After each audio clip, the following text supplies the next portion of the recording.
बिस्मिल्लाहिर्रहमानिर्रहीम। अल्लाह के नाम से शुरू जो बड़ा मेहरबान और नहायत रहम करने वाला है। अस्सलाम वालेकुम वरहमतुल्लाहि व बरकातुहू। लाखों करोड़ों दरूदो सलाम नबी पाक सल्लल्लाहु अलैहि वसल्लम और उनकी आल पर। वीडियो शुरू करने से पहले आप लोगों से रिक्वेस्ट है कि अगर आप लोगों को वीडियो अच्छी लगे तो इसको सदका जारिया की नीयत से शेयर ज़रूर कीजिएगा। चैनल पर नहीं हो तो चैनल को सब्सक्राइब कीजिएगा और साथ में बेल आइकन को ज़रूर प्रेस कीजिएगा ताकि आने वाली वीडियोज़ का नोटिफिकेशन आप लोगों तक आसानी से पहुँच सके।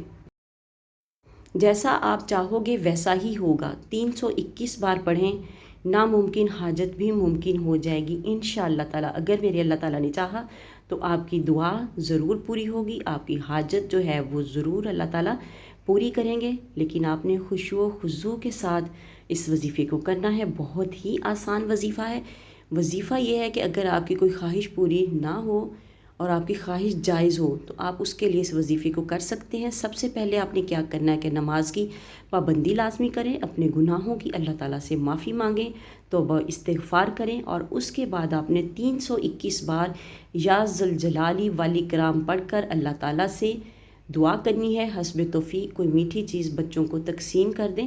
इंशाअल्लाह ताला आपकी जो भी हाजत है वो पूरी हो जाएगी।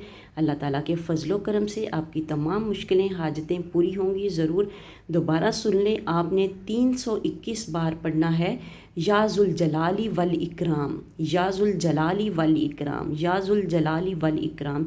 इसको आपने 321 बार पढ़ना है। पढ़ते वक्त इसके अव्वल व आखिर 3-3 बार दुरूद शरीफ पढ़ लें। ज़्यादा पढ़ सकते हैं तो ज़्यादा भी पढ़ सकते हैं, लेकिन तादाद ताक होनी चाहिए। मिलते हैं नेक्स्ट वीडियो में, तब तक के लिए अल्लाह हाफिज़।